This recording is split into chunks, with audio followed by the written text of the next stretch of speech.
ধর্মীয় অনুভূতিতে আঘাত দেওয়ার অভিযোগে আওয়ামী লীগ ও মন্ত্রিসভা থেকে অপসারিত আব্দুল লতিফ সিদ্দিকীর বিরুদ্ধে সারা দেশের 18টি জেলায় 22টি মামলা দায়ের করা হয়। এর মধ্যে ঢাকার সিএমএম আদালতে দায়ের করা 6টি মামলার মধ্যে 4টিতে তার বিরুদ্ধে গ্রেপ্তারি পরোয়ানাও জারি হয়। তবে 25শে নভেম্বর ধানমন্ডি থানায় আত্মসমর্পণের পর আদালতে নেওয়া হলে একটি মামলায় লতিফকে কারাগারে পাঠানোর নির্দেশ দেয় আদালত।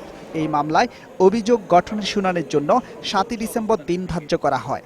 তিনি যদি নির্দোষী বলেন তাইলে বিচারক তখন সাক্ষীর দিন ধার্য করবেন, আর তিনি যদি দোষী বলেন তাইলে বিচারক সেদিনই তাকে সাজা দিয়ে দিবেন। বাকি 5টি মামলার একটিতে বাদী শোন অ্যারেস্টের আবেদন করলে তা গ্রহণ করে ঢাকার তৃতীয় জেলা যুগ্ম জজ আদালত। 16ই জানুয়ারি মামলাটির ধার্য তারিখ রয়েছে। এই মামলাটাতে আমরা আজকে সকালবেলায় আবেদন করেছিলাম তাকে শোন অ্যারেস্ট করার জন্য। এই আবেদনটি গ্রহণ করার পর আরও 2টি মামলায় শোন অ্যারেস্টের আবেদন করার কথা জানান মামলার বাদী ও আইনজীবীরা।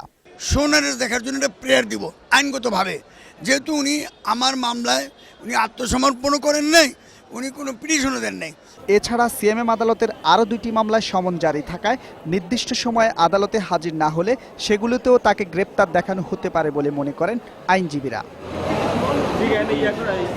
এদিকে সারা দেশে দায়ের করা 22টি মামলার প্রত্যেকটিতে লতিফ সিদ্দিকী উপস্থিত থাকতে বাধ্য বলেও জানান আইনজীবীরা।